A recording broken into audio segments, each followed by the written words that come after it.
अऊज़ु बिल्लाहि मिनश्शैतानिर्रजीम बिस्मिल्लाहिर्रहमानिर्रहीम। सूरह हूद से हम लोगों को बात आज शुरू करनी है। सूरह हूद, इससे पहले सूरह यूनुस और सूरह आराफ गुज़री। इस तरह की जो सूरतें जिनमें कौमों के हालात बयान किए गए हैं, अल्लाह के रसूल सल्लल्लाहु अलैहि वसल्लम से पूछा गया और सवाल किया गया हुज़ूर से कि आपके बाल सफ़ेद हो रहे हैं, आहिस्ता आहिस्ता ख़ासे बाल सफ़ेद नज़र आने लगे हैं, यानी बुढ़ापे का अब असर आपके ऊपर दिखने लगा है।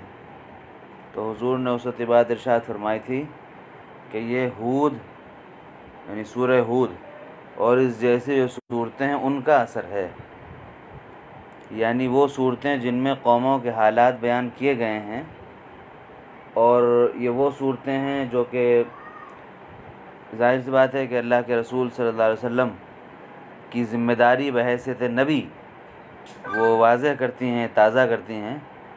तो हुज़ूर ने फरमाया था कि इस तरह की सूरतों ने मुझे बूढ़ा कर दिया और मेरे ऊपर इन सूरतों का यानी ज़्यादा असर है, इसलिए इन सूरतों को ख़ास तवज्जो से पढ़ना चाहिए। तो हम लोग सूरह हूद से बात शुरू करते हैं। अऊज़ु बिल्लाहि मिनश्शैतानिर्रजीम बिस्मिल्लाहिर्रहमानिर्रहीम। अलिफ लाम रा किताबुन उहकिमत आयातुहु सुम्मा फुस्सिलत मिन लदुन हकीमिन खबीर अल्ला तअबुदू इल्लल्लाह इन्ननी लकुम मिन्हु नज़ीरुन व बशीर व अन इस्तग़फिरू रब्बकुम सुम्मा तूबू इलैहि युमत्तिअकुम मताअन हसनन इला अजलिन मुसम्मा व युअति कुल्लि ज़ी फ़ज़लिन फ़ज़लह व इन तवल्लौ फ़इन्नी अख़ाफ़ु अलैकुम अज़ाब यौमिन कबीर इलल्लाहि मर्जिउकुम व हुवा अला कुल्लि शैइन क़दीर। ये मक्की सूरत है। इसमें मज़ामीन वही है जो आम तौर पर मक्की सूरतों में हैं और जो हम पहले गुफ्तगू कर चुके हैं, और ख़ासी हद तक ये एकसानियत नज़र आएगी सूरह हूद में और पीछे सूरह आराफ जो गुज़री है उसमें। कौमों के वाक़यात उसमें भी हैं, तरतीब भी एक ही है, लेकिन जब आप दोनों के वाक़यात को सामने रख के पढ़ेंगे तो आपको नज़र आएगा कि आधे आधे एक एक सफ़े में जो वाक़यात बयान किए गए हैं उनमें कई कई जुमले बिल्कुल अलग हैं, और वो सिर्फ जुमले अलग नहीं हैं बल्कि वो बातें भी अलग हैं। उनसे बातों पर और वाक़े पर भी असर पड़ रहा है। मिसाल तौर पर वहाँ अगर वाक़या कोई आया था इसमें किसी नबी से बात हुई थी कि भाई किसी नबी ने समझाया था अपनी कौम को, तो यहाँ ये बात बताई जा रही है कि उसी नबी के वाक़े में आ रहा है कि उस नबी ने अपनी कौम को डराया और ये कह कर डराया और उसका जवाब उन लोगों ने ये दिया। तो वाक़यात ज़ाहिर सी बात है कि इंसान को नसीहत देने के लिए वाक़यात को या आसमान से गढ़ के नए नए तो नहीं लाए जाएंगे। जिन वाक़यात में ज़्यादा इबरत है उसी को बयान किया जाएगा। और कुरान करीम का ये उसूल भी अपनी जगह है, वज़क्किर फ़इन्न ज़िक्रा तनफ़उल मुमिनीन, कि आप जो है वाक़यात को बार बार दोहरा कर, चीज़ों को, नसीहतों को दोहरा कर उनके सामने बयान करते रहा करें। और इन इंसानी नफ्सियात भी यही है कि आदमी एक बात का एक बार असर न लेगा, दोबारा तिबारा चुबारा बार बार उससे जब कहा जाएगा तो जिसकी फ़ितरत के अंदर सलामती है, सलीम है इसकी फ़ितरत, वो असर ले लेगा। लिहाजा सूरह हूद के पहले रुकू में अल्लाह ताला की अज़मत का, उसकी बड़ाई का बयान है कि अल्लाह ताला, और इसी रुकू के दरमियान से फिर 12वां पारा भी शुरू हो रहा है, वमा मिन दाब्बतिन फिल अर्ज़ि इल्ला अलल्लाहि रिज़्क़ुहा। इसमें बताया गया है कि अल्लाह ताला ही के ऊपर है, अल्लाह ताला ही की ज़िम्मेदारी है, जो कुछ भी है ज़मीन में, जो जितने भी जानवर हैं उनको खिलाना पिलाना, दुनिया में उनका आना जाना, सब कुछ अल्लाह ताला ही के ज़िम्मे है। और फिर तमाम आसमानों का पैदा करना, ज़मीन का पैदा करना, अर्श, ये सब चीज़ें, इन सब चीज़ों की तफसीलात हम पीछे पढ़ चुके हैं। तो गोया कि पहले रुकू का मतलब हमारे सामने निकलता है अगर, कि इसमें अल्लाह ताला की अज़मत का बयान है, अल्लाह ताला की बड़ाई का और उसकी कुदरत का बयान है। उसके बाद इसमें एक छोटा सा एक आयत नंबर 5 जो है उसका थोड़ा सा एक बैकग्राउंड भी है। उसमें यह कि कुफ़ार मक्का जो थे वो ख़ास तौर पर, या अल्लाह के रसूल सल्लल्लाहु अलैहि वसल्लम जब मदीना मुनव्वरा तशरीफ़ ले आए तो जो मुनाफिकीन थे, यहाँ आकर यहूदियों से वास्ता पड़ा तो जो यहूदी थे ये अपने घरों में भी बहुत सारी चालबाजियाँ किया करते थे, घरों में भी बैठकर बहुत सारी साजिशें तैयार किया करते थे। तो अल्लाह के रसूल सल्लल्लाहु अलैहि वसल्लम को जब उनमें से कुछ बातें वही के ज़रिए बता दी जाती थी और आप फिर उन पर पकड़ करते थे तो ये लोग फिर डरते थे, सोचते थे कि शायद मोहम्मद का जासूसी निज़ाम जो है वो बहुत पक्का है और इन्होंने जासूस लगा रखे हैं जो हमेशा हमारे घरों के चारों तरफ बैठ के सुनते रहते हैं क्या हो रहा है क्या नहीं हो रहा है। तो फिर वो छुप छुप के और बिल्कुल जब कोने खुदड़े में घुस जाते थे, चादर ओढ़ लेते थे अंदर, या चादरों में बैठ बैठ के मीटिंगें करते थे कि कोई हमारी आवाज़ बाहर न जा पाए, कोई जासूस सुन न पाए मोहम्मद का सल्लल्लाहु अलैहि वसल्लम। तो इसलिए ये आयत नंबर 5 जो है ख़ास उस सियाक़ में बयान की गई है। अला इन्नहुम यसुनून सुदूरहुम लियस्तख्फू मिन अला हिन यस्तग़शून सियाबहुम यअलमु मा युसिर्रून व मा युअलिनून। चादर ओढ़नी ओढ़ते रहो, छुपना है छुपते रहो, कुछ करना है कुछ भी करो, अल्लाह ताला सब जानता है जो तुम छुपते हो या ऐलान करते हो, कुछ भी करते हो। इस आयत का एक सियाक़ दूसरा एक भी है, वो हज़रत अब्दुल्लाह इब्न अब्बास वग़ैरह उसी की तरफ गए हैं।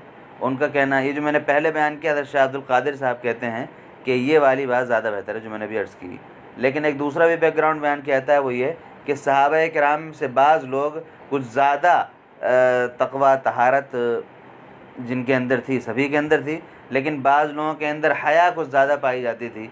तो जब वो मिसाल तौर पर इस्तिंजा करने बैठे, अपनी शर्मगाह खोलने का जब वक्त आता था जायज़ मकामात में भी, उस वक्त भी वो चाहते थे कि किसी न किसी तरह छुप ही जाएँ, किसी न किसी तरह हमें अपनी शर्मगाह खोलनी न पड़े। वो एहसास इसका होता था कि अल्लाह ताला देख रहा है, क्या करें क्या नहीं। तो ज़ाहिर बात है वो फितरी बात नहीं है, नेचुरल चीज़ है, गैर फितरी चीज़ है।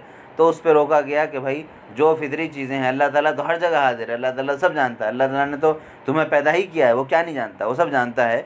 इसलिए जितना कर सकते हो और जितना फितरी है उतना ही किया जाना चाहिए, उससे ज़्यादा नहीं। दोनों बैकग्राउंड में से आप जिसको चाहे इख्तियार करना चाहे कर लें। पहले वाला मैंने अर्ज़ किया कि हज़रत शाह अब्दुल क़ादिर मुहद्दिस देहलवी रहमतुल्लाह अलैह उसकी तरफ गए हैं। हमने अपने इस दर्स में शाह साहब का पाबंद कर रखा है अपने आप को, इसलिए पहले उन्हीं की बात बयान कर दी। उसके बाद फिर दूसरे रुकू में यही बातें मज़ीद चल रही हैं, लेकिन हाँ इसमें दूसरे रुकू में ख़ास बात यह भी है कि जो कुरान करीम ने चैलेंज दिया था बिल्कुल शुरू में, उस चैलेंज को यहाँ दोहराया गया है और थोड़ा उस अलग अंदाज में। यहाँ पर उनसे कहा गया है कि भाई अगर कुरान तुम्हें झूठ लगता है तो कुरान जैसी 10 सूरतें बनाकर दिखा दो।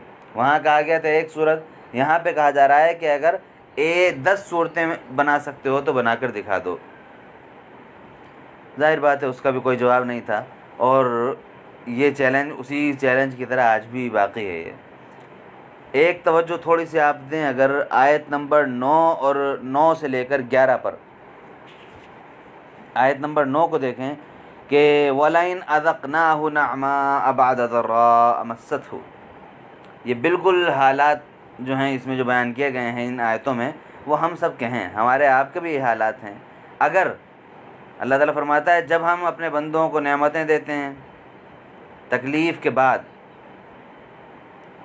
बल्कि इससे पहले वाले वलाइन अज़क़ना, हाँ आयत नंबर 9, वलाइन अज़क़नल इंसान मिन्ना रहमतन, अगर इंसान के पास हम कोई रहमत उसको अता फरमाते हैं, कोई माल दौलत है, बहुत ऐश है, आराम है, सब कुछ है, बाल बच्चे हैं, पूरा ख़ानदान भरा है, सब है, उसके बाद कोई तकलीफ़ हो गई, किसी का इंतकाल हो गया या साहब घर गिर गया, कोई और मुसीबत आ गई, तो बिल्कुल ऐसा लगता है जैसा कि इसके पास कभी कोई नेमत नहीं रही थी नहीं।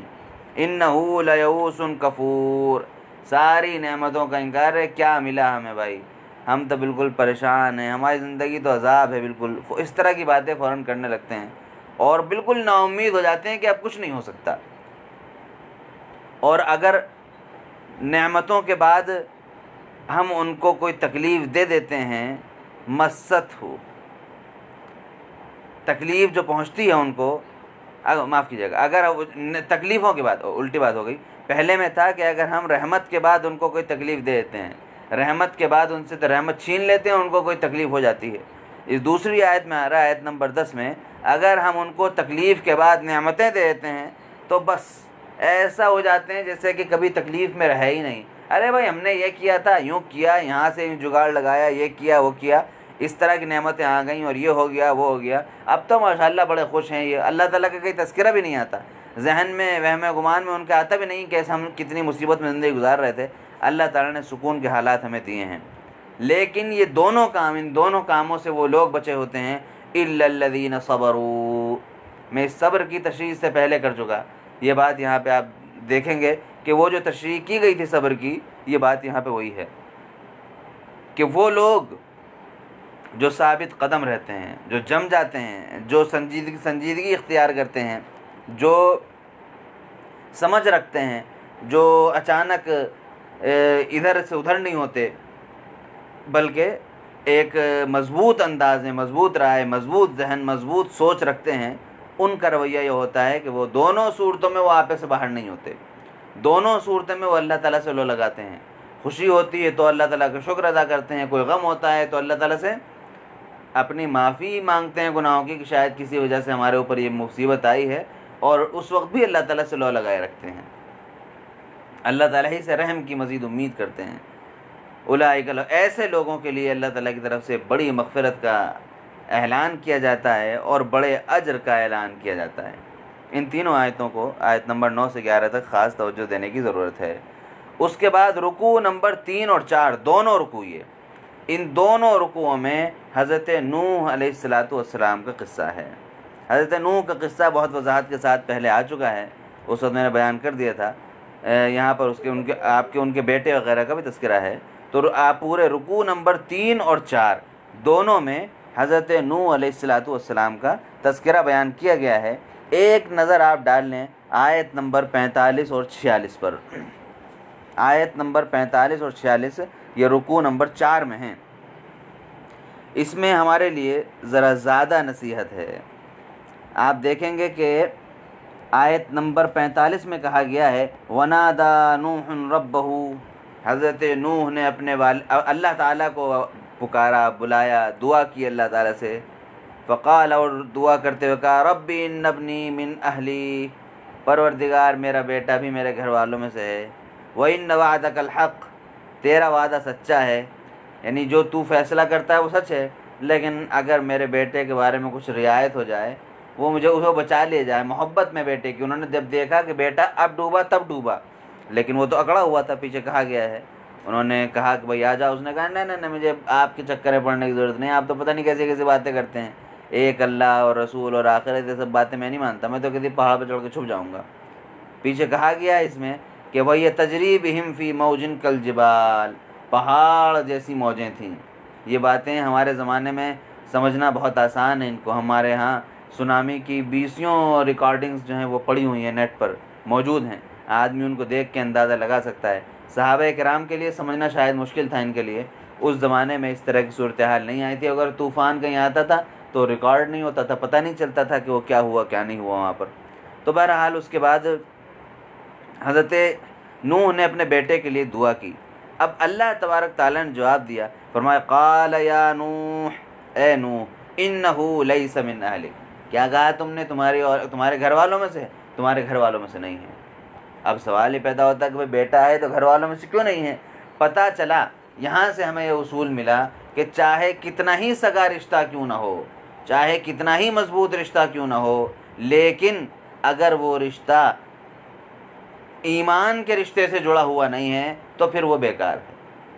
हम इंसानी बुनियादों पर हमदर्दी तो करेंगे, इंसानी बुनियादों पर हम खैरख्वाही तो करेंगे, जिस तरह आम गैर मुस्लिमों से हम इंसानी बुनियादों पर हम उनका जो ताउन कर सकते हैं करेंगे, लेकिन हम दीनी मामलात में उनको दखील कर लें, उनके ताल्लुकात की वजह से हमारे दीन पर, हमारे दीनी किरदार पर, दीनी शनाख्त पर असर पड़ने लगे, ऐसी दोस्ती यारी से मना किया गया है और ऐसी ही रिश्तेदारी से मना किया गया है।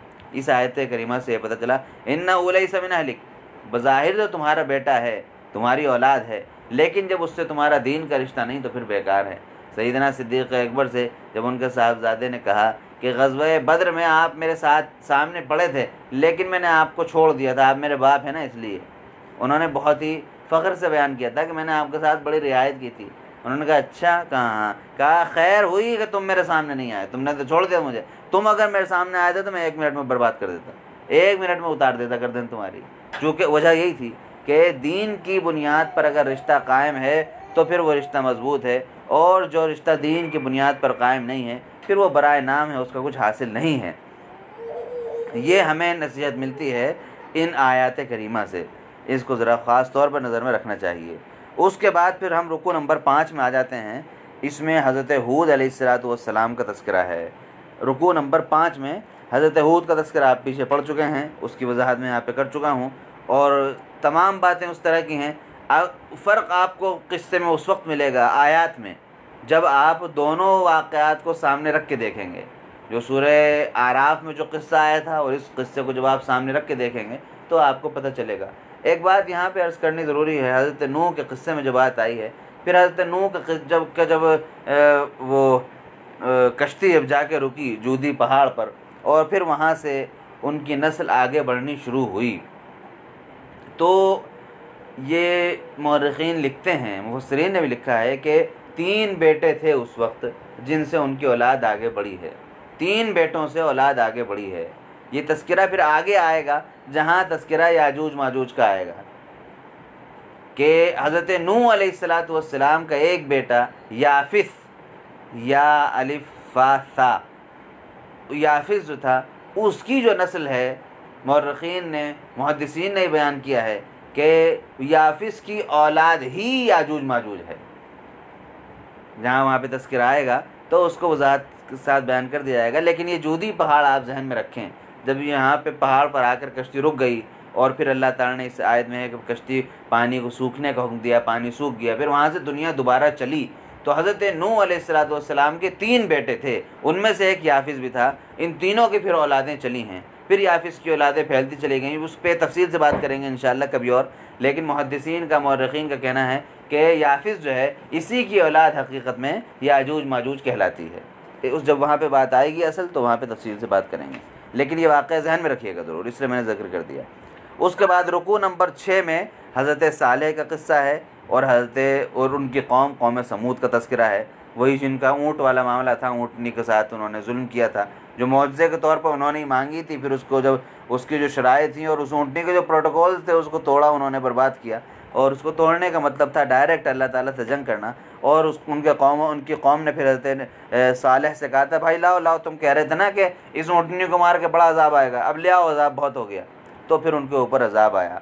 उसके बाद फिर रुकू नंबर 7 में हज़रत लूत अलैहिस्सलाम की कौम का तज़किरा है। थोड़ा सा चेंजिंग उसमें इस तरह से है कि हज़रत लूत के पास जाने से पहले फ़रिश्तों को बताया गया कि जो फ़रिश्ते हज़रत लूत की कौम को बर्बाद करने के लिए जा रहे थे वो पहले हज़रत इब्राहीम अलैहिस्सलाम के पास आए हैं। हज़रत इब्राहीम और हज़रत लूत में रिश्तेदारी थी। हज़रत लूत अलैहिस्सलाम भतीजे हैं हज़रत इब्राहीम अलैहिस्सलाम के। और ये बात भी मुफस्सिरीन ने बयान की है कि हज़रत लूत को यानी अपने भतीजे को उस जगह कौम लूत के पास भेजा था हज़रत इब्राहीम ने ही, जो हज़रत इब्राहीम सबसे बड़े थे और उनकी नबूवत मुसल्लम थी। उन्होंने ही कहा था कि तुम वहाँ पर जाओ और वहाँ पर लोगों को दीन की बातें बताओ, और फिर वहाँ पर उनको नबूवत मिली थी या जाने से पहले मिली। बहरहाल जो भी था, हज़रत इब्राहीम के कहने पर ही वो गए थे वहाँ पर। अब ये क़िस्सा एक थोड़ा अलग सा क़िस्सा आता है। फ़रिश्ते पहुँचे हज़रत इब्राहीम के यहाँ। हज़रत इब्राहीम ने दरवाज़ा खोल के देखा कि 2-4 लोग खड़े हैं। पूछा भाई कौन लोग हैं?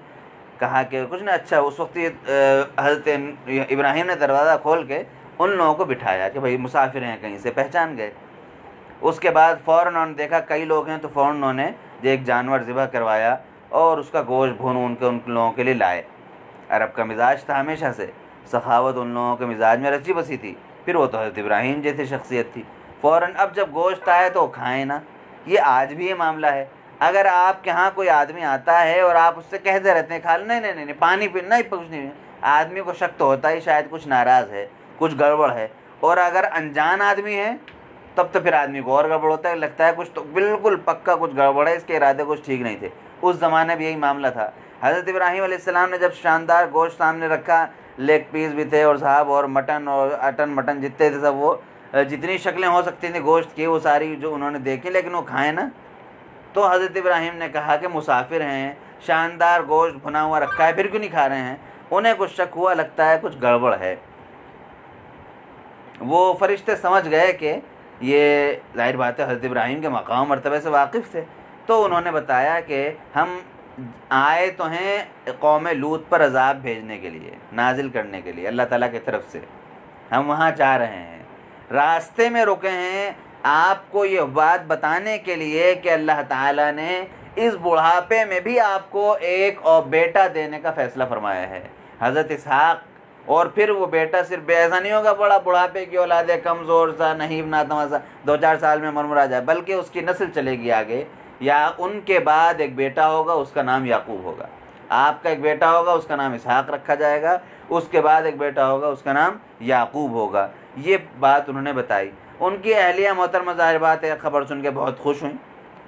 और उसके बाद फिर ये पूरी बात जब उनको पता चल गया कि 6 फरिश्ते हैं और जो है खाना वाना नहीं खा रहे थे, ये इसलिए नहीं कि कोई दुश्मन नहीं मेरे, बल्कि तो खाते ही नहीं है खाना, तो बेचारे कहाँ क्यों खाएंगे ये। तो जब फलम्मा ज़हब अन इब्राहीम अर्रऊ, हज़रत इब्राहीम के जब घबराहट ख़त्म हुई कि कौन लोग हैं, क्या हैं, किस इरादे से आए हैं, बूढ़े थे हज़रत इब्राहीम उस वक्त, तो उसके बाद क्या है अल्लाह ताला फरमाता है वजाअतुल बुशरा युजादिलुना, और हमने फिर उसको एक अच्छी गुड न्यूज़ भी दे दी, खुशखबरी भी दे दी उसको, एक अच्छी खबर, एक गुड न्यूज़ उसको जब हमने दे दी तो अब साहब वो तो और बिल्कुल यकसू होकर बैठ गए और ठंडे दिमाग होकर बैठ गए। अब वो हमसे बहस करने लगे, भाई सुनो कौम लूत के पास जा रहे हो, ऐसा करो यार, वो बेचारे लूत जो है वो मेरा बहुत अजीज़ है और यूँ है वो है, बर्बाद उसको कहीं उसको कुछ ना हो जाए, कहीं यूँ ना हो जाए, कहीं यूँ ना हो जाए। अल्लाह ताला को यह अदा बड़ी पसंद आई हज़रत इब्राहीम की। फरमाया इन्ना इब्राहीम हलीमुन अव्वाहुन मुनीब, कि इब्राहीम अल्लाह ताला का बड़ा ही प्यारा बंदा है, कुरान करीम कह रहा है, और बहुत ही तहम्मुल वाला, बहुत ही संजीदा और बहुत ही बुर्दबार, अव्वाह बहुत नरम दिल अल्लाह ताला, और बहुत ज़्यादा रक़ीक़ुल क़ल्ब, और मुनीब अल्लाह ताला की तरफ रुजू करने वाला। ये हज़रत इब्राहीम की तारीफ़ की गई। और फिर हज़रत इब्राहीम से कहा या इब्राहीम आरिज़न हाज़ा, ये सब छोड़िए, ये आपके सोचने की बात नहीं है, ये आपके करने का काम नहीं है, इसमें अल्लाह ताला के अलावा किसी की नहीं चलेगी। इन्नहु क़द जाअ अम्रु रब्बिक, आपके रब का फ़ैसला हो चुका और हम उस फ़ैसले को नाफिज़ करने आ चुके, दैट्स ऑल। अब इसके बाद कुछ नहीं। उनके ऊपर अज़ाब आना है गैर मरदूद, ऐसा अज़ाब जो वापस नहीं लिया जाएगा। यानी सिर्फ धमकाने के लिए नहीं आए हैं, बल्कि पूरी कौम को तहस नहस करने, बर्बाद करने के लिए आए हैं। उसके बाद ये किस्सा जो था हज़रत लूत के किस्से में, ये किस्सा पहले शुरू में लगा दिया गया है। पीछे जहाँ हमने हज़रत लूत का किस्सा पढ़ा है सूरह आराफ में, वहाँ पर यह बात नहीं थी। इस सूरह हूद में हज़रत लूत के किस्से से पहले ये बात बढ़ा दी गई है। उसके बाद फिर पूरा आपको पता ही है। इस किस्से में ये बात भी एक नई पता चलती है कि अज़ाब का जो शुरू हुआ था आना, वो सुबह के वक्त आना शुरू हुआ था। ये बात वहाँ नहीं बताई गई थी।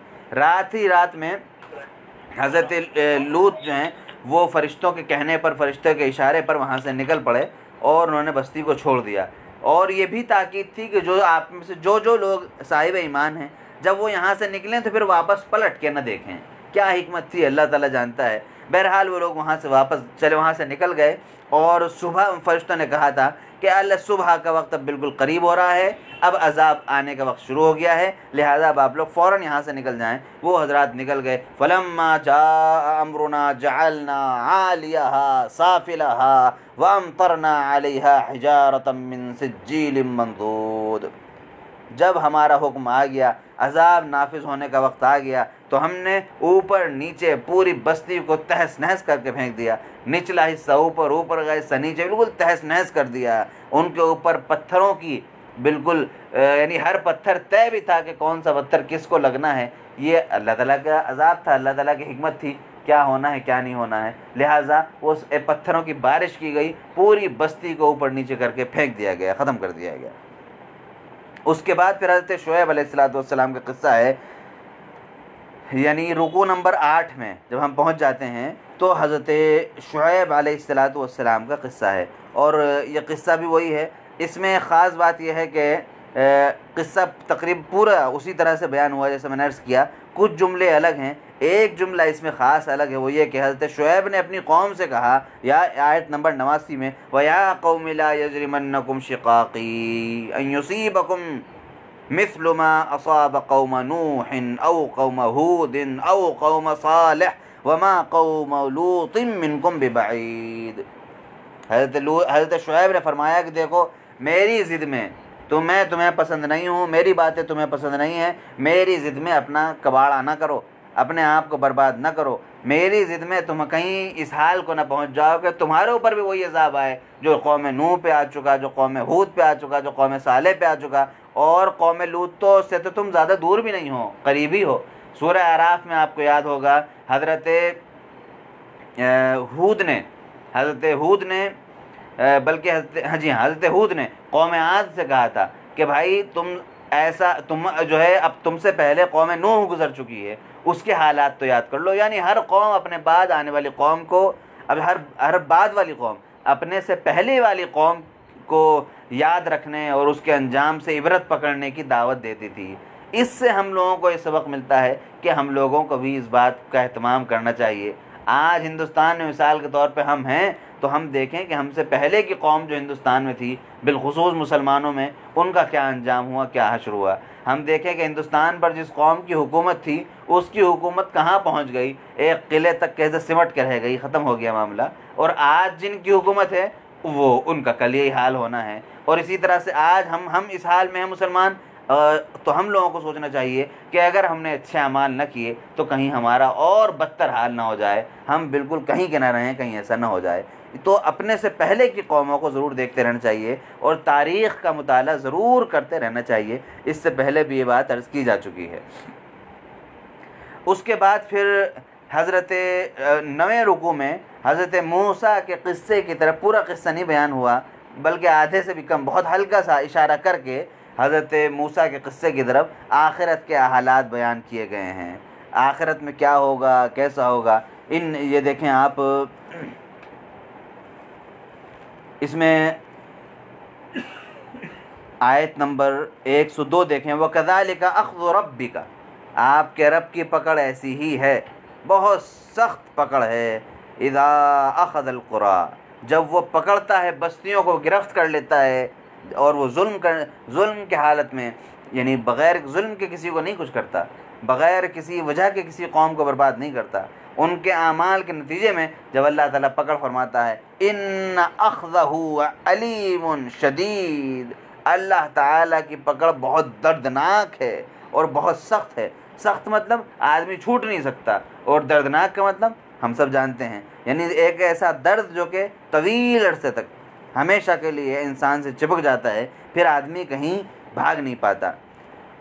इसी तरह से वमा नुअख़्खिरुहु, एक आयत छोड़ के देखें, इल्ला लिअजलिन मअदूद यौम याति ला तकल्लमु नफ्सुन इल्ला बिइज़निही फमिनहुम शक़िय्युन व सईद। क़याम, उस दिन को याद रखना, हमेशा अपने जहन में रखा करो, जिस दिन कोई अल्लाह ताला की मर्ज़ी के बग़ैर, उसके हुक्म के बग़ैर कोई बोल नहीं सकेगा, अपनी ज़बान खोल नहीं सकेगा कोई। और उस दिन दो गिरोह बन जाएंगे लोगों के, कुछ लोग होंगे जो शक़ी होंगे, बदबख्त होंगे, कुछ होंगे जो सईद होंगे, नेकबख्त होंगे। जो शक़ी होंगे, बदबख्त होंगे, जिनकी किस्मत पे मोहर लग चुकी होगी, वो जहन्नम में फेंक दिए जाएंगे और हमेशा हमेशा उसमें रहेंगे।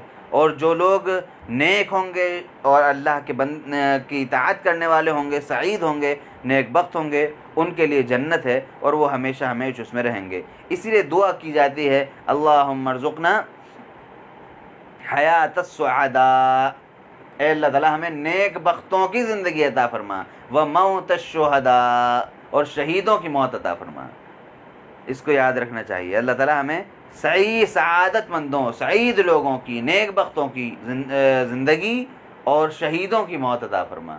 दोनों चीज़ें अगर हासिल हो जाएँ तो फिर आदमी को क़यामत के दिन इंशाअल्लाह कोई फ़िक्र नहीं होगी। अल्लाहुम्मा अर्ज़ुक़ना हयातस सुअदा व मौतश शुहदा।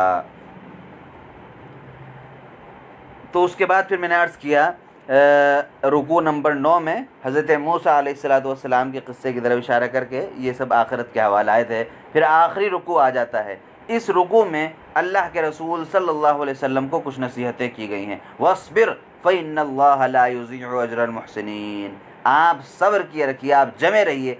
अल्लाह ताला नेक लोगों के सब्र को, नेक लोगों का अजर ज़ाय नहीं करता। ऐसा नहीं करता कि नेकियां आप कर चुके थे, भाई आपने 10 दिन, वो जो 10 साल तक नेकियां की थी उनका हमारे पास रिकॉर्ड नहीं है, इसलिए उनका कोई बदला आपको नहीं मिलेगा। ऐसा अल्लाह ताला के यहाँ नहीं है। दुनिया में तो हो जाता है ऐसा कि आपने इतने रुपए जो कमाए थे वो अब आज से वो नोट नहीं चलेंगे, अब जाइए भागिए कुछ भी करते रहिए। तो ये सब दुनिया में होता है, वहाँ नहीं, अल्लाह ताला के यहाँ नहीं होता। एक एक आने का, एक एक अमल का, किसी आदमी को देख के हम सिर्फ मुस्कुरा भी दिए, उसका भी बदला हमारे लिए वहाँ लिखा हुआ होगा। रास्ते चलते हुए हमने किसी एक ईंट बीच में पड़ी तो उस पर पैर मार के हम गुजर गए कि वो किनारे हो जाए, उसका भी बदला अल्लाह ताला के यहाँ लिखा होगा। कोई फ़कीर था, हमने उसको देने के लिए जेब में से पैसे निकाले, लेकिन पैसे थे नहीं हमारे पास, हमें गलत फहमी थी, हम उससे माजरत करके आगे बढ़ गए। अभी हमने कोई नेकी की थोड़ी है, कुछ दिया थोड़ी है, लेकिन अल्लाह ताला हमें उसका बदला अता फरमा देगा। जो हमारी एक नेक नीयत थी, दिल में इरादा था नेक, उस पर अल्लाह ताला हमें बदला अता फरमाएगा। तो अल्लाह ताला का निज़ाम ये है। इसी रुकू में, आखिरी रुकू में ये कहा गया, वमा कान रब्बुका लियुहलिकल क़ुरा, अल्लाह के रसूल सल्लल्लाहु अलैहि वसल्लम से कहा जा रहा है कि आपका रब किसी को हलाक करना नहीं चाहता, बस्तियों को बर्बाद करना नहीं चाहता, जबकि वहाँ के रहने वाले नेक हुए। अल्लाह ताला जुल्म नहीं करता किसी पर, बेजुल्मिन, जुल्म की वजह से किसी को बर्बाद नहीं करता कि लाओ आज इनको बर्बाद करके देखूं किस तरह तड़पते हैं, क्या है क्या नहीं, बल्कि उनकी आफत ही होती है जो उन्होंने बुलाई होती है, बार बार समझाने के बाद भी नहीं मानते, इसलिए ऐसा होता है। तो इस तरह से ये सूरत हमारे सामने ख़त्म हो जाती है। इसके बाद सूरह यूसुफ है। सूरह यूसुफ के बारे में आप हजरात को मालूम है कि सूरह यूसुफ में हज़रत यूसुफ अलैहिस्सलातु वस्सलाम का क़िस्सा बयान किया गया है। हज़रत यूसुफ का मामला ये है कि हज़रत यूसुफ के हालात तौरात वग़ैरह में बयान किए गए थे, लिहाजा ये वाक़या भी उन वाक़यों में से है जो यहूदी कुफ़ार मक्का को चढ़ा चढ़ा के बेचते थे। भाई ये मोहम्मद अगर सही नबी है, ज़रा इनसे पूछो, यूसुफ के बारे में पूछो क्या है क्या नहीं, ज़रा फ़लाँ के बारे में पूछो क्या है, ज़रा फ़लाँ के बारे में पूछो क्या है। तो इस तरह ये कह के भेजते रहते थे। असहाब कहफ़ के बारे में आगे आएगा, ऐसे यहूदियों ने कहा था ज़रा पूछ के बताओ। इसी तरह से ये इनके बारे में भी यहूदी कह रहे हैं। हज़रत यूसुफ अलैहिस्सलातु वस्सलाम का क़िस्सा यहूदियों के कहने पर अल्लाह के रसूल सल्लल्लाहु अलैहि वसल्लम से पूछा गया, हुजूर से पूछा गया कि भाई अच्छा ज़रा यूसुफ के बारे में बताइए।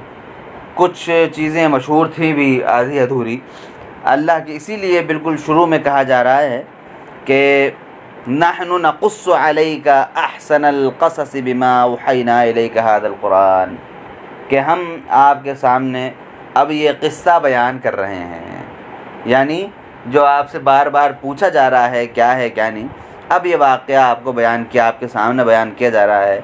और अब तक जो वाक़या ये यूसुफ का सुनते रहे हैं लोग और बयान किया जाता रहा है, उनमें बेहतरीन अंदाज़ में हम सबसे बयान करेंगे, तहक़ीक़ी लिहाज से भी, इल्मी लिहाज से भी, तारीख़ी लिहाज से भी, और ज़बान जो है वो बयान करने की वो भी सबसे बेहतर अब हम आपको बता रहे हैं।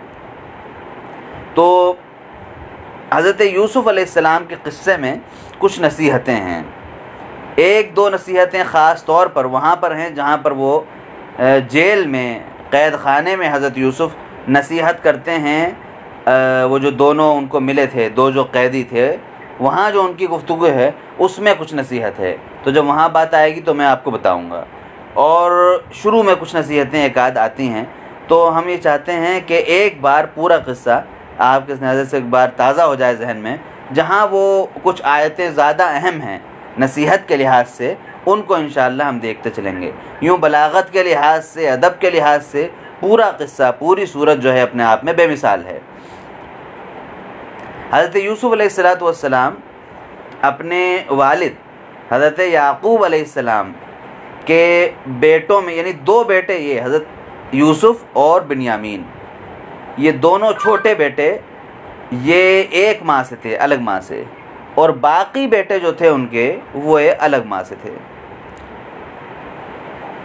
हज़रत यूसुफ ने एक मर्तबा ख्वाब में देखा कि वो जब छोटे ही थे, बच्चे थे, और बच्चे होने के ऐसे अल्लाह अपने वालिद साहब को बहुत महबूब थे, पसंद थे। तो हज़रत यूसुफ़ ने ख्वाब में देखा कि मैंने ख्वाब में देखा है, अपने अब्बू को बताया कि 11 सितारे हैं, यानी 11 सितारे और एक सूरज और एक चाँद। मैंने देखा है कि ये सब आके झुक गए मेरे सामने और मुझे सजदा कर रहे हैं।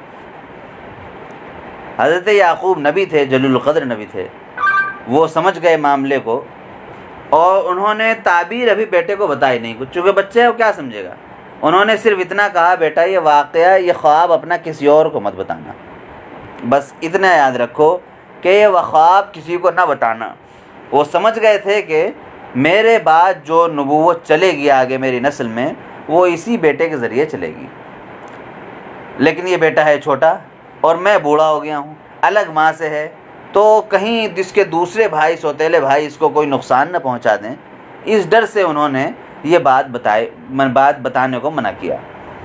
बहरहाल उसके बाद फिर अब इनके भाई जो थे दूसरे, वो देखते थे कि भाई ये दूसरी माँ का बेटा है और इससे बहुत ज़्यादा लगाव है हमारे वालिद साहब को, ये खलता था उन्हें।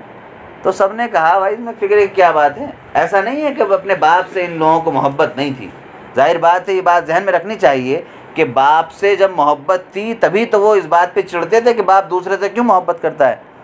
अगर बाप से कोई नफ़रत होती, कोई बात और ऐसी होती तो बाप ही को निपटा देते हो। तो लेकिन बाप की मोहब्बत थी, तभी वो ये चाहते थे कि वालिद साहब की तवज्जो सारी हमारी रहे, उधर न रहे। इसलिए उन्होंने सोचा कि भाई इसको तो बड़ा, एक बार बैठ के आपस में बातें कर रहे थे क्या करें क्या ना करें। किसी ने कहा सोचना क्या है, इसको उठा के फेंक भी दो कि मारो मुरो ख़त्म करो इसको। किसी ने कहा नहीं भाई है, मारो मत, चलो ऐसा करो किसी खाली कुएं में ले आकर फेंक दो, हो सकता है कभी वहाँ से निकाल के ले जाए, कुछ बच जाए, इस तरह कुछ हो जाए। इस तरह की बात उन लोगों ने सोची और अपने वालिद साहब से कहा एक सुबह में उठ कर के, हम चाह रहे हैं कि आप यूसुफ़ को कहीं जाने नहीं देते हमारे साथ, हम चाह रहे हैं इसको आज हम ले जाएं अपने साथ। उन्होंने कहा मुझे डर लगा रहता है, भेड़िए वहाँ उस आबादी में बहुत ज़्यादा थे। उन्होंने कहा कि कहीं तुम लोग अपने खेल कूद में मसरूफ़ हो और कोई भेड़िया आके इसको ले जाए, बेचारा मासूम बच्चा है, छोटा बच्चा। उन्होंने कहा अरे नहीं ऐसा कुछ नहीं होगा, हम किस लिए हैं इतने हट्टे कट्टे लंबे तड़ंगे। कहा अच्छा ठीक है ले जाओ। वो हज़रत यूसुफ़ अलैहिस्सलाम को ले गए और ले जाके उन्होंने अपना वही काम किया, उन्हें एक खाली कुएं में ले जाके उतार दिया। कहा जाओ तुम अपने जाके वहीं पे पड़े रहो और आते रहना। जाहिर बात है उन्हें पता था कि यहाँ से नहीं निकल सकेगा और बात ख़त्म हो जाएगी इसी तरह से।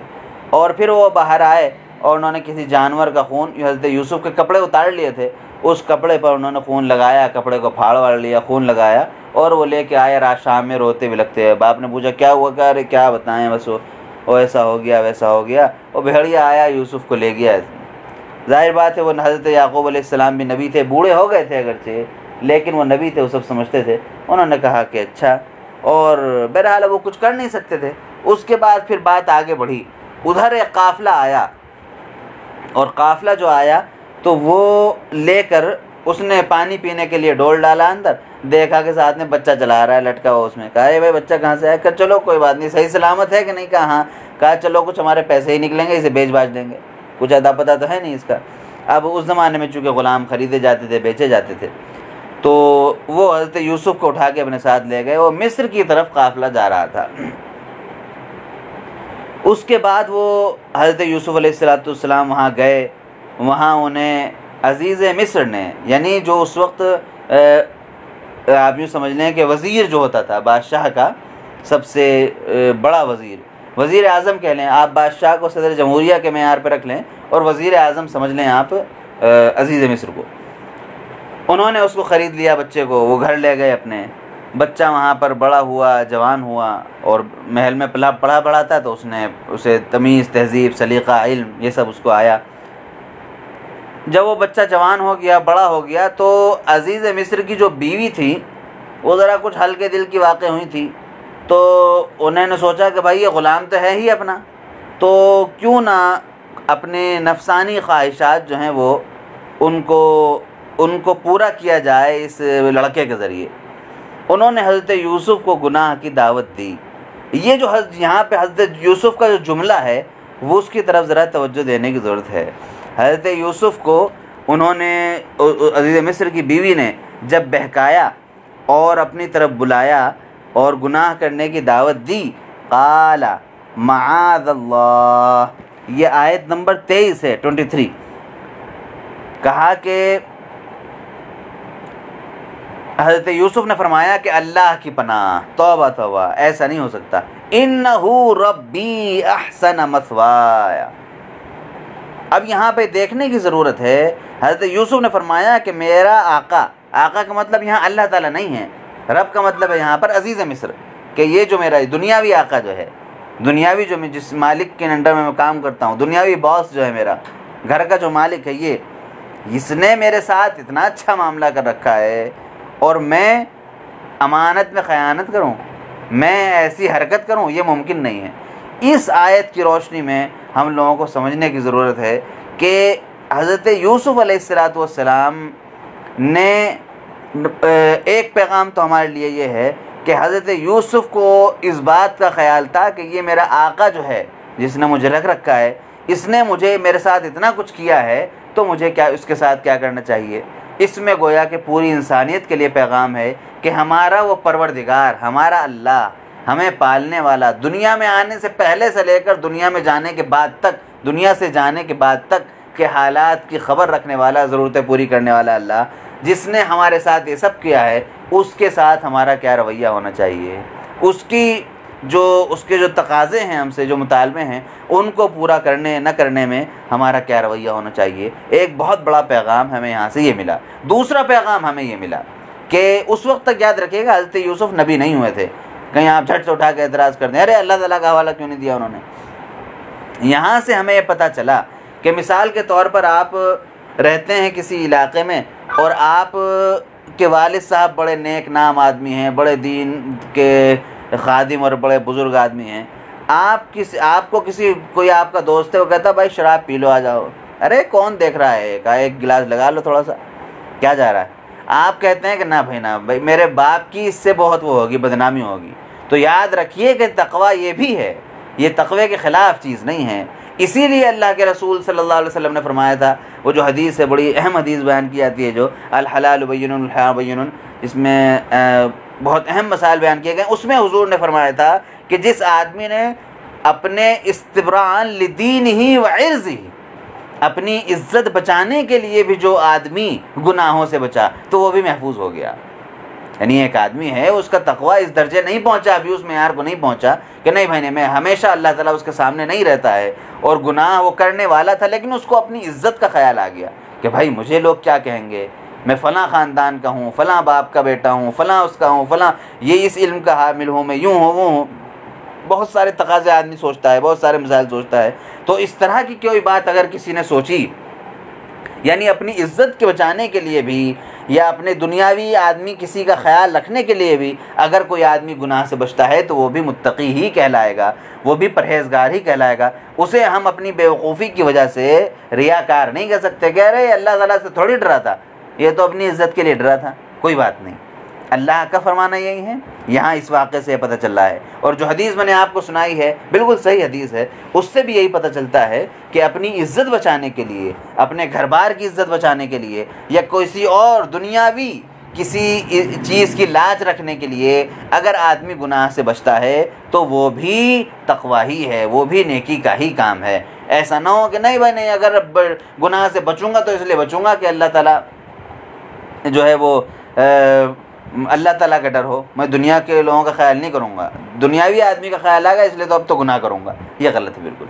आदमी गुनाह से जिस शक्ल में भी बचे बेहतर है, क्योंकि गुनाह अपने आप में मेयार वही होना चाहिए, आदमी को उस मंजिल तक पहुँचने की कोशिश करते रहना चाहिए कि अल्लाह ताला हमेशा सामने हो। आदमी के गुनाह करने चले तो फ़ौरन अल्लाह ताला का ख्याल आए, लेकिन अगर उस मकाम तक आदमी नहीं पहुँचा है या फ़ौरी तौर पे उस पर कोई और जज्बा गालिब हुआ है और कोई दुनियावी जज्बा गालिब हो गया है और जिसकी वजह से वो गुनाह से बच रहा है, तो ये भी नेकी का ही काम है, ये भी तक़वे का ही काम है, ये भी अच्छा ही काम है।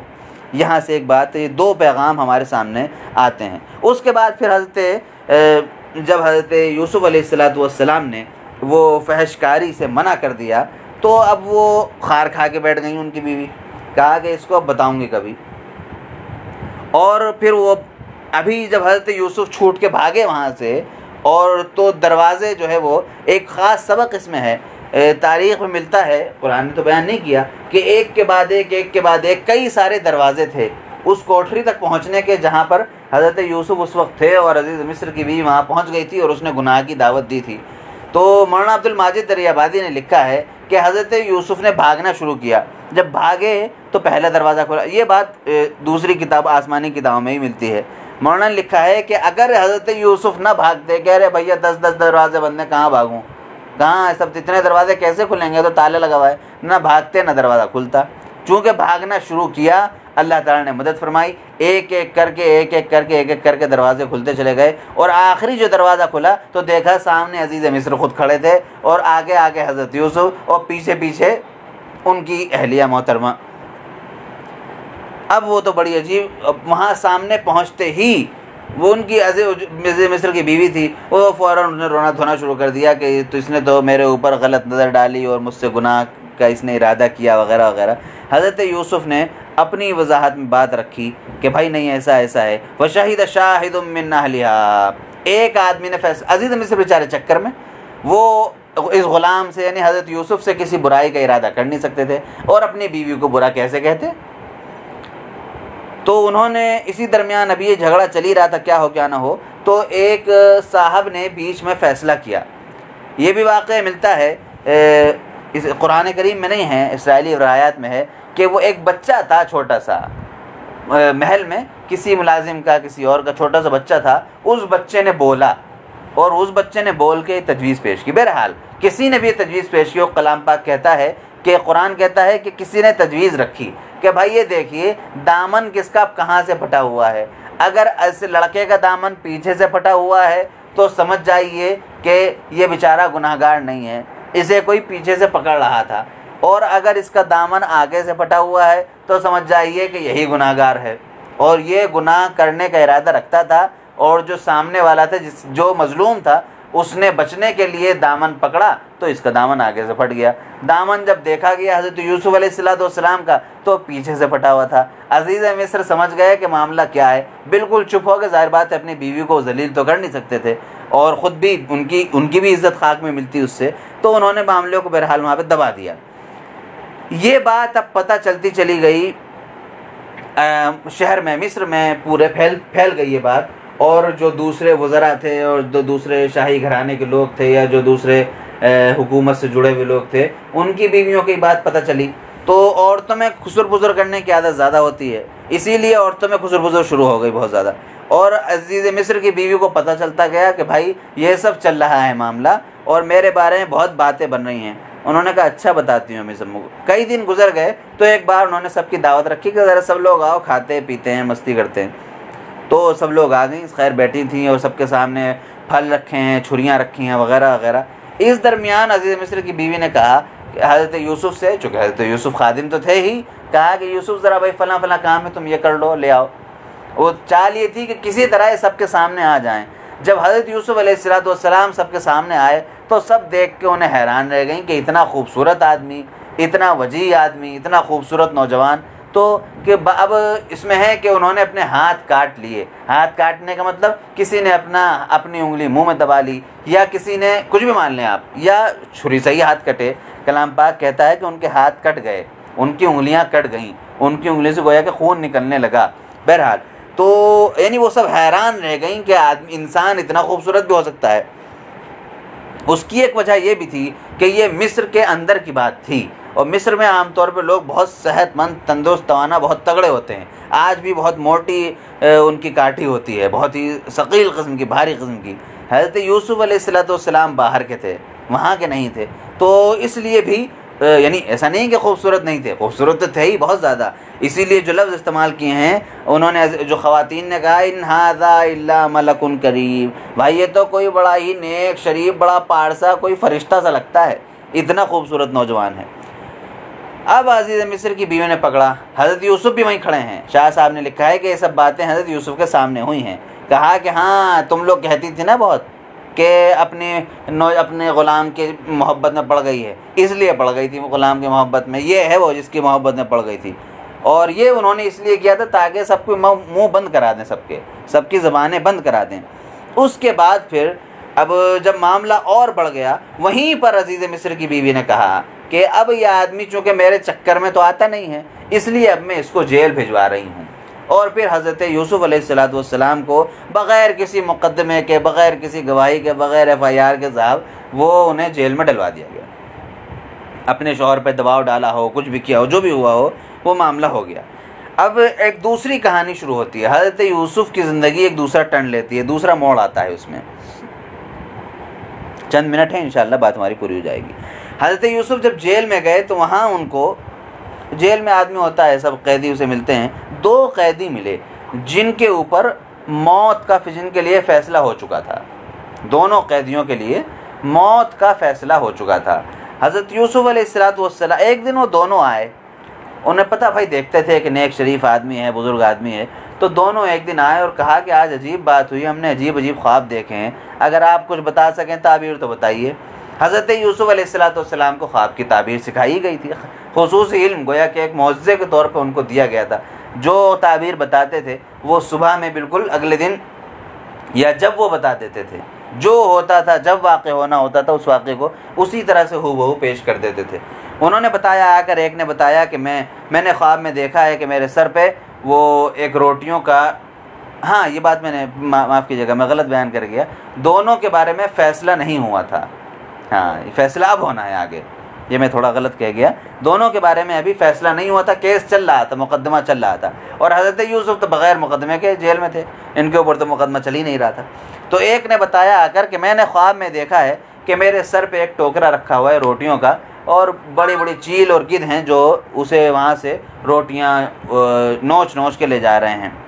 और दूसरे ने कहा कि मैंने ख्वाब में देखा है कि मैं शराब निचोड़ रहा हूँ, और यानी आप पीने के लिए शराब में अपना पीने वीने का इंतज़ाम कर रहा हूँ। हज़रत यूसुफ़ अलैहिस्सलाम ने यहाँ पर ख़ास आयतें हैं जो दावती मैदान के सिलसिले में बहुत अहम हैं।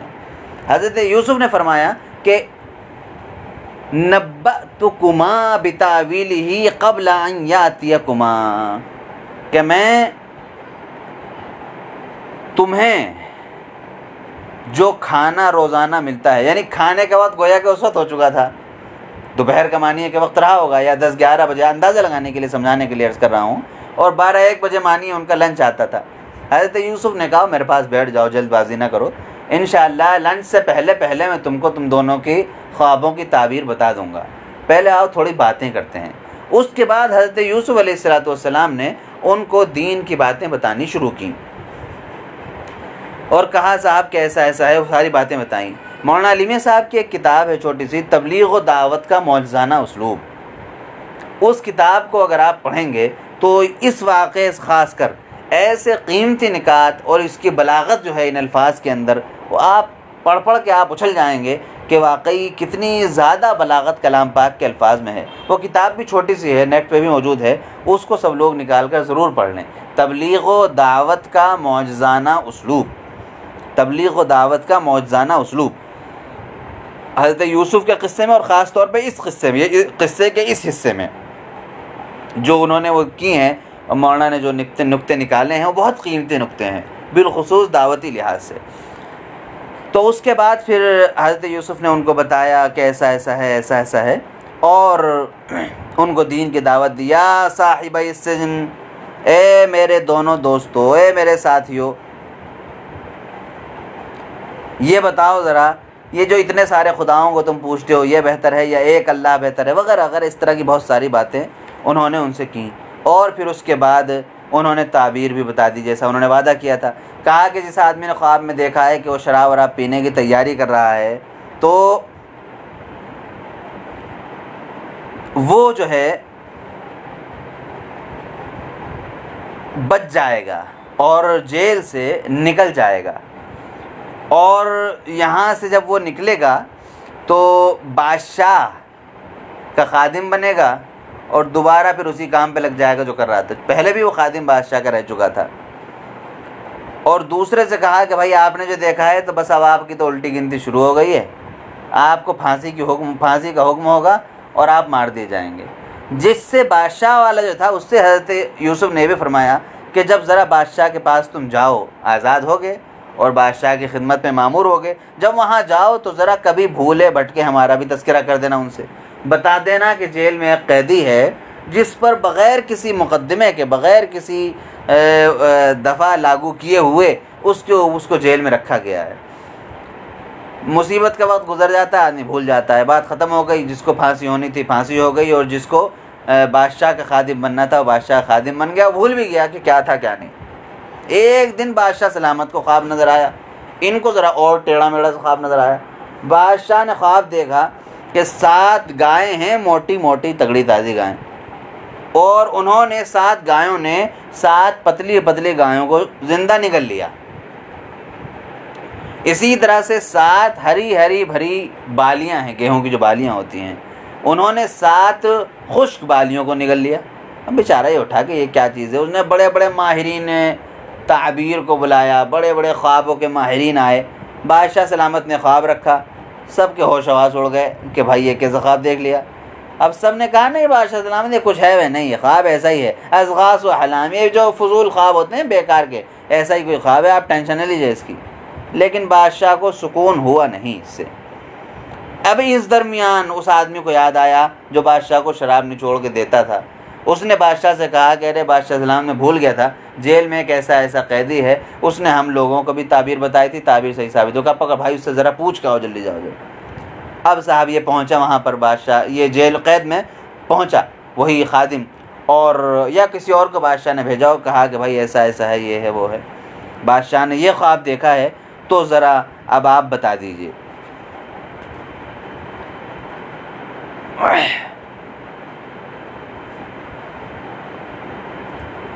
हज़रत यूसुफ़ अलैहिस्सलाम ने ख्वाब की ताबीर बताई और कहा कि अब तुम्हारे ऊपर हमारे इस मुल्क में 7 साल गुजरेंगे जिसमें गल्ला खूब होगा, खेती खूब होगी, फसल खूब उगेगी, लेकिन उसके बाद 7 साल फिर और सख्त आएंगे, 7 साल और सख्त गुजरेंगे जिसमें कुछ नहीं होगा, कहत साली होगी, बुरा हाल हो जाएगा। बादशाह को ख्वाब की ताबीर बताई गई, बादशाह की अक्ल में बात आई। बादशाह ने फ़ौरन उनकी फ़ाइल खुलवाई कि भाई वहाँ कोई फ़ाइल ही नहीं थी, वहाँ तो वो तो नाकर्दा जुर्म की सज़ा भुगत रहे थे जेल में, और सारा मामला हुआ। हज़रत यूसुफ़ अलैहिस्सलाम को जेल से निकाल लिया गया और फिर जब सब सामने खड़े हुए तो ज़ुलेखा जो हज़रत अज़ीज़ मिस्र की बीवी थी, उसकी ज़बान से ख़ुद ही बात निकली कि नहीं भाई यूसुफ़ जो हैं वो गलत नहीं हैं, मुजरिम हम ही लोग हैं और हम ही लोगों ने सही किए गुनाह किया था, ये तो बेचारे पाकबाज आदमी हैं। और फिर उसके बाद पूरी बात हो गई। उसके बाद फिर बादशाह ने जब ये मसला उनका सुलझ गया, हज़रत यूसुफ़ आज़ाद हो गए, तो बादशाह ने हज़रत यूसुफ़ को ही बुलाया और कहा कि अब आपने ही ख्वाब बताया है तो अब आप ही जब ताबीर बताइए, अब आप ही बताइए कि इस मसले से निकलें कैसे। यहाँ से हमें एक ख़ास सबक ये मिलता है, जब आदमी ये देख रहा हो कि उसके अलावा कोई ख़ास मसला है घर में, ख़ानदान में, दफ्तर में, कहीं पर भी उसके अलावा कोई और उसको हल नहीं कर सकता, वो सबसे अच्छी तरह से हल कर सकता है, तो तकल्लुफ़ एक तरफ करके ज़िम्मेदारी अपने हाथ में ले लेनी चाहिए। हज़रत यूसुफ़ अलैहिस्सलाम ने कहा इजअलनी अला ख़ज़ाइनिल अर्द इन्नी हफ़ीज़ुन अलीम, आप जो बैतुल माल है आपको उसकी सारी ज़िम्मेदारी मुझे दीजिए और उसके बाद फिर हम लोग प्लानिंग करते हैं कि किस तरह बचाया जाएगा। इधर फिर यह हो गया मामला और सब 7 साल गुजर गए, जम के गल्ला हुआ, सारा गल्ला महफूज किया जाता रहा बहुत अच्छी तरह, बहुत मामूली गल्ला निकाल के बस लोगों की ज़रूरतें पूरी होती रहें इतना दिया जाता रहा। उसके बाद फिर वो 7 साल ख़त्म हो गए और कहत साली का दौर शुरू हुआ।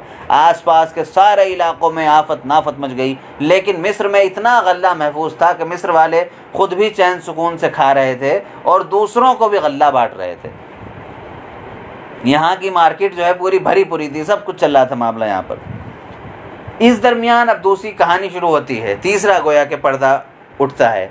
हज़रत यूसुफ़ अलैहिस्सलाम के भाई, वहाँ वक्त काफ़ी आगे बढ़ चुका, कई साल आगे बढ़ चुके, आप अंदाज़ा इस तरह लगा सकते हैं मेरे ख़्याल से 10-15 साल तो कहीं नहीं गए, इतना तो बढ़ ही गया था वक्त। वालिद साहब की उम्र और ढल गई थी, बिल्कुल बूढ़े हो गए थे।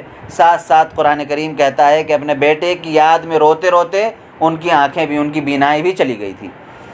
हज़रत यूसुफ़ अलैहिस्सलाम के जो भाई थे वो बाप की इजाज़त से उन्हें पता चला कि भाई मिस्र में गल्ला बिक रहा है और मिल रहा है, बट रहा है, तो वहाँ से वो अपने बाप की इजाज़त से आए और आकर उन्होंने, लेकिन उस छोटे भाई को रोक लिया। दूसरे जो भाई, सगे भाई हज़रत यूसुफ़ के जो सगे थे और हज़रत यूसुफ़ से जो बड़े थे बिन्यामीन, और उन बाकी के लिए सौतेले थे।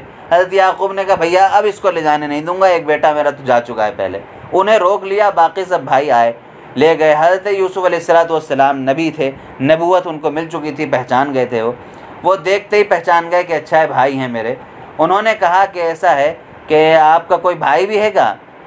कहा जी हाँ, हमारा एक भाई भी है। कहा अगली बार आइएगा तो उसको भी लेके आइएगा, वरना गल्ला वल्ला नहीं मिलेगा। ये लोग चले गए वापस, जितना गल्ला था आराम से इस्तेमाल किया। उसके बाद फिर वापस जब दोबारा आने लगे तो अपने वालिद साहब से कहा कि अब तो इसे भेजना पड़ेगा।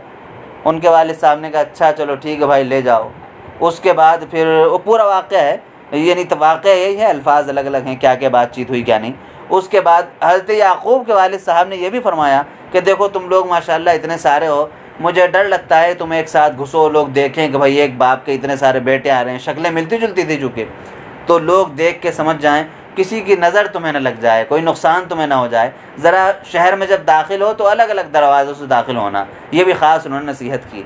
पता चला कि आज के ज़माने में भी अगर आदमी नज़र लगने के लिए, झक भी ना हो इतनी कि आदमी बिल्कुल अपनी ज़िंदगी तबाह कर ले नज़र लगने के चक्कर में, और बिल्कुल आदमी गाफिल भी ना हो। अल्लाह के रसूल सल्लल्लाहु अलैहि वसल्लम ने भी नज़र लगने को हक़ बताया है कि नज़र लगना हक़ है, लिहाजा आदमी को उसका ख्याल रखना ही चाहिए। उसके बाद ये सब आ गए वहाँ पर, और हज़रत यूसुफ़ अलैहिस्सलाम अपने भाई को देख के पहचान गए। अब वो चाहते थे कि किस तरह अपने भाई को यहाँ पे रोक लूँ। उन्होंने रोकना चाहा, कोई तरकीब उनको समझ में नहीं आई। उन्होंने अपने खादिमों से इशारा किया, जो उनके नौकर चाकर थे, और कहा कि जो मेरा प्याला है ख़ास, जो चूँकि एक बड़ी पोस्ट पे आ चुके थे वो, तो उन्होंने कहा ये मेरा प्याला ले जाके इसके गले में छुपा दो, छोटे वाले भाई के, और इनको जाने दो। उन्होंने छुपा दिया। जब जाने लगे वो लोग तो पीछे से लोगों ने आके रोका, भाई रुक जाओ रुक जाओ, क्या हुआ क्या हुआ क्या हुआ? कहा कि भाई बादशाह सलामत का एक प्याला खो गया है, उसकी तलाश चल रही है, आप लोगों का गल्ला ज़रा उसकी छानबीन की जाएगी। कहा अच्छा चलिए साहब। सब रुक गए। अब वो वहाँ पे तलाश शुरू हुई तो जहाँ था वहाँ मिल गया। कहा आपके पास मिला है, अब आप रुक जाइए यहाँ पर, अब आप कहीं नहीं जा सकते। भाई बेचारे बहुत रोए, बहुत। उन्होंने कहा कि भैया इससे पहले भी गड़बड़ हो चुकी है हमारे, हम तो बहुत परेशान हो चुके हैं और बड़ा मसला है, आप हमें रोक लीजिए, इसको छोड़ दीजिए इस भाई को। उन्होंने कहा ना ये तो नहीं होगा। उसके बाद फिर हज़रत यूसुफ़ अलैहिस्सलाम से उन्होंने ये जो वाक़या इसमें बयान किया गया है, कहा कि भाई हमारे वालिद साहब बड़े बूढ़े हैं, हमारे इसके बजाय किसी और को रोक लीजिए। उन्होंने कहा भाई मैं जुल्म नहीं करता, ये सब नहीं होगा। जब वो मायूस हो गए बिल्कुल कि कुछ नहीं हो सकता, तो आपस में बैठ के मशवरा कर रहे थे क्या करें क्या ना करें, जाएं न जाएं, बाप को क्या शक्ल दिखाएंगे, क्या मुंह दिखाएंगे जाके, बड़ा मसला हो गया है। तो कहा हज़रत यूसुफ़ ने यादी थे, कहा कि भाई क्या बताएं, यूसुफ़ की बेयात तो बाप के दिमाग से निकल ही नहीं रही है, वो तो अब ये और गम वो कैसे बर्दाश्त कर पाएंगे, क्या होगा क्या नहीं। सोचा कि नहीं भाई जाओ, चल के बता देंगे कि ऐसा ऐसा है और मामला गड़बड़ है। तो अब ये लोग वहाँ से वापस पहुँचे और जाके बाप को बताया कि भाई क्या बताएं, और बहुत मामला बिगड़ गया और ऐसा ऐसा हो गया है और हम तो लुट गए, पिट गए, बर्बाद हो गए। उन्होंने कहा कि देखो ऐसा है कि ये जो है, ये उनके वालिद साहब जो हैं उन्होंने इनकार किया कि ना, तुम लोगों को बेटे को मेरे लाना होगा और जाकर जिस तरह भी हो मनाओ, कुछ भी करो। यहाँ पर एक दुआ, बहुत खूबसूरत दुआ हज़रत याकूब अलैहिस्सलाम की ज़बान से अदा कराई गई है। हज़रत याकूब अलैहिस्सलाम ने उस वक्त फरमाया था जब उन्होंने पता चला कि ऐसा है, इन्नमा अश्कू बस्सी व हुज़्नी इलल्लाह, मैं अपना सारा गम, अपने सारे दिल की आग, बस मैं तो सब अपने रब को ही बताता हूँ, मेरा और कोई नहीं है। आम हालात में हम लोगों को ये दुआ याद रख लेनी चाहिए। कोई भी गम हो, कोई तकलीफ़ हो, हमें हमारी ज़ात को, हमारे मोहल्ले को, हमारे ख़ानदान को या पूरे आबादी को, पूरी कौम को, तो इस दुआ को कसरत से दोहराना चाहिए कि सारा गम, सारी तकलीफ़, सारे हालात मेरे वो अल्लाह ही के बारगाह में पेश करता हूँ, उसके अलावा मेरा कोई नहीं है। तो अब ये फिर हज़रत यूसुफ़ अलैहिस्सलाम के भाई उसके बाद फिर पहुँचे और जाकर उनको बात बताई कि हम जो हैं वो बहुत सख्ती में हैं, हम बहुत परेशान हैं और अब हमारे पास पैसे भी ख़त्म हो चुके हैं, हमारे पास पैसे भी ख़त्म हो गए हैं। वालिद साहब ने उनसे कहा था कि भाई जाओ तो बात करना जैसे भी हो। तो वाक़े से पता चलता है कि फ़ौरन वापस नहीं हुए, बल्कि गल्ले के ख़त्म होने का इंतज़ार किया उन्होंने। उसके बाद जब पहुँचे तो फिर बात आई सामने कि ऐसा ऐसा है, और उन्होंने कहा कि अब हम बहुत परेशान हैं, अब आप जो हैं हम पैसे नहीं दे सकते, बस अब आप हमें कोई बदला भी नहीं दे सकते हम आपको, बस अब आप हमें गल्ला जो हैं वो ऐसे ही दे दीजिए, बग़ैर किसी मुआवजे के, बग़ैर किसी उजरत के। अब जब तिबारा हज़रत यूसुफ़ के भाइयों से उनका सामना हुआ तो हज़रत यूसुफ़ ने पूछ लिया उनसे, क़ाल हल अलिमतुम मा फ़अलतुम बियूसुफ़ व अख़ीह, कुछ याद है कि तुमने यूसुफ़ के साथ, अपने भाई के साथ क्या किया था, और यूसुफ़ का भाई बिन्यामीन, उसके साथ तुम्हारा क्या रवैया था, कुछ याद है तुम लोगों को? या भूल चुके हो, बिल्कुल सब नादान हो तुम, सब निपटा चुके हो, निकाल चुके अपने जहन से बातें। हाँ, शक तो इनको भी कुछ होता रहा होगा। क़ालू अइन्नका लअन्ता यूसुफ़, सच बताना तुम ही यूसुफ़ हो क्या? पूछा उन्होंने, सच सच बताओ क्या तुम ही यूसुफ़ हो? क़ाल अना यूसुफ़ व हाज़ा अख़ी, कहा मैं यूसुफ़ हूँ और वो देखो मेरा भाई बैठा हुआ है। वो मन्नल्लाहु अलैना, अल्लाह ताला ने हमारे ऊपर अपने एहसान के दरवाज़े खोल दिए, क्योंकि जो कोई भी, यहाँ भी देखिए वही है, मन यत्तक़ी, जो तक़वा इख्तियार करता है, अल्लाह ताला डरता है और सब्र करता है, तो अल्लाह ताला उसका अजर ज़ाय नहीं करता है। उसके बाद फिर पूरी बात आई। हज़रत यूसुफ़ अलैहिस्सलातु वस्सलाम ने साफ़ इरशाद फरमाया, ला तसरीबा अलैकुमुल यौम, जाओ आज सारे इल्ज़ामात तुम्हारे ऊपर से ख़त्म, अल्लाह ताला तुम्हें माफ़ फरमाए। हज़रत यूसुफ़ अलैहिस्सलाम ने भाइयों के लिए दुआ की, वहुव अरहमुर राहिमीन, बेपनाह रहम करने वाला है। जाओ, ये मैं तो अब यहाँ से नहीं जा सकता मिस्र से, ये मेरी कमीज़ ले जाओ और मेरे वालिद साहब के, अपने बाप के चेहरे पर डालना, उनकी इंशाअल्लाह बसारत वापस आ जाएगी, उनकी आँखें लौट आएंगी। जब वहाँ से वो चले हैं, अब ये चूँकि यूसुफ़ भी नबी हैं, उनके बाप और जलीलुल क़द्र नबी थे, तो नबी जो हैं वो दोनों मिलकर जब नबूवत का आपस में एक सिलसिला मिला, हज़रत भी यहाँ से काफ़िला निकला ही था मिस्र से, हज़रत यूसुफ़ अलैहिस्सलातु वस्सलाम ने घर पे कहना शुरू कर दिया, भाई मुझे तो यूसुफ़ की खुशबू आ रही है, मैं यूसुफ़ की खुशबू महसूस कर सकता हूँ। अब जो वहाँ पे लोग थे उन्होंने कहा, कैसी बात करते हैं आप भी, आप बूढ़े हो गए, पुरानी बातें आपके जहन में घूमती रहती हैं, कहाँ यूसुफ़, कहाँ उसकी खुशबू, कुछ अता पता भी नहीं उसका। तो उसके बाद फिर मामला बहरहाल वो आए, भाइयों ने बताया कि ऐसा ऐसा है, भाइयों ने भी माफ़ी मांगी है, हमारे परवरदिगार अल्लाह ताला से आप जो है हमारे गुनाहों की माफ़ी मांग दीजिए, आप भी हमें माफ़ कर दीजिए, खुदा से भी हमारे लिए माफ़ी मांगिए, वाकई हमसे गलती हो गई थी। हज़रत याक़ूब ने भी उनसे ये फरमाया कि अल्लाह ताला इंशाअल्लाह तुम्हें माफ़ फरमा देगा। यहाँ से पता चला कि जब दो नबियों ने उन भाइयों के लिए, उन जवानों के लिए दुआ की, मग़फ़िरत की, तो अल्लाह तबारक ताला ने यकीनन उनको माफ़ फरमाया। अब हम लोगों को चाहिए कि बिला वजह वाक़या सुनाया जाए, बताया जाए, लेकिन कोई गलत अल्फाज, बुरे अल्फाज इस्तेमाल न करने चाहिए उनके लिए। उसके बाद फिर मामला हुआ, फिर ये सब लोग पलटकर हज़रत यूसुफ़ अलैहिस्सलातु वस्सलाम के पास आ गए, वो और माँ बाप दोनों, और सारे वो जो थे सारे बच्चे, इन सब ने फिर हज़रत यूसुफ़ अलैहिस्सलातु वस्सलाम को सजदा किया। याद रखिएगा, ये पुराने ज़माने, उस ज़माने की कौम के हालात हैं जब अदब और एहतराम के लिए सजदा करना जायज़ था। आज सजदा करना जायज़ नहीं है, किसी शक्ल में जायज़ नहीं है, लिहाजा उस ज़माने में अदब और एहतराम के लिए सजदा किया जाना जायज़ था। सजदा किया उन्होंने। उसके बाद हज़रत यूसुफ़ ने अपने बाप को याद दिलाया, अब्बा याद है आपको, आप बहुत पहले जो ख्वाब देखा था उसकी आज ताबीर सामने आई है, यही ताबीर है उसकी। और उसके बाद फिर हज़रत यूसुफ़ ने फरमाया कि अल्लाह ताला ने किस तरह मेरे ऊपर एहसानात किए, किस तरह मुझे पहले आपकी गोद में रखा, आपकी परवरिश में रखा, फिर वहाँ से कुएं में रखा, फिर मैं काफ़िले के ज़रिए पहुँचा आगे, फिर जेल में रहा, और क्या क्या क्या क्या होता रहा। शैतान ने मेरे भाई को बहका दिया, लेकिन अब वो भी हिदायत पे आ चुके हैं। और इस तरह फिर ये पूरा वाक़या ख़त्म हो जाता है।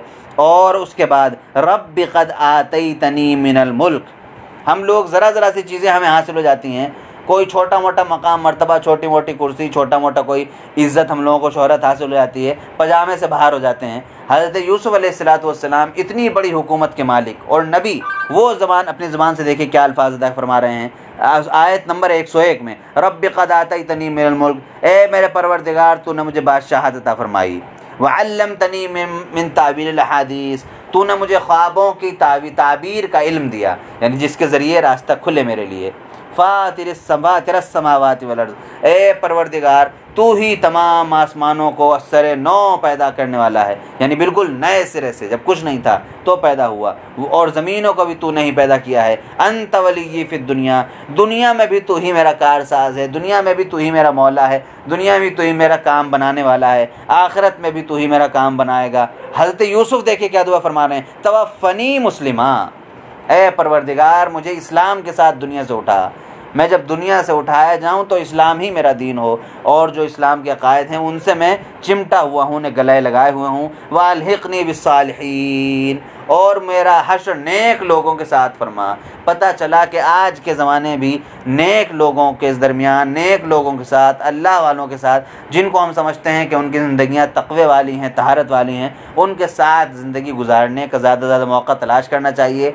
और अगर कोई मैसर ना हो तो आदमी को चाहिए कि बकसरत ऐसे मरहूमीन में से, ऐसे बड़े लोग जिनकी ज़िंदगियाँ तक़वे तहारत वाली थी, उनकी किताबें पढ़ के, उनके अहवाल पढ़ के, उनकी सवानें पढ़ते रहना चाहिए। तो अल्लाह ताला से ये उम्मीद की जाती है कि इंशाअल्लाह ताला अल्लाह ताला हमें क़यामत में भी उन्हीं नेक लोगों के साथ रखेगा। इस तरह से ये पूरा किस्सा हज़रत यूसुफ़ अलैहिस्सलाम का पूरा होता है, जिसमें हमारे लिए बहुत सारी नसीहतें हैं। कुछ नसीहतों की तरफ मैंने आपकी तवज्जो दिला दी, और बाकी की तरफ तवज्जो हम लोगों को ख़ुद पढ़ने से होगी। इतना दिलचस्प किस्सा है, हम लोगों को ख़ुद से किसी सीरत, किसी तफसीर में ज़रूर पढ़ना चाहिए। जज़ाकुमुल्लाहु खैर। अस्सलामु अलैकुम वरहमतुल्लाहि वबरकातुहू।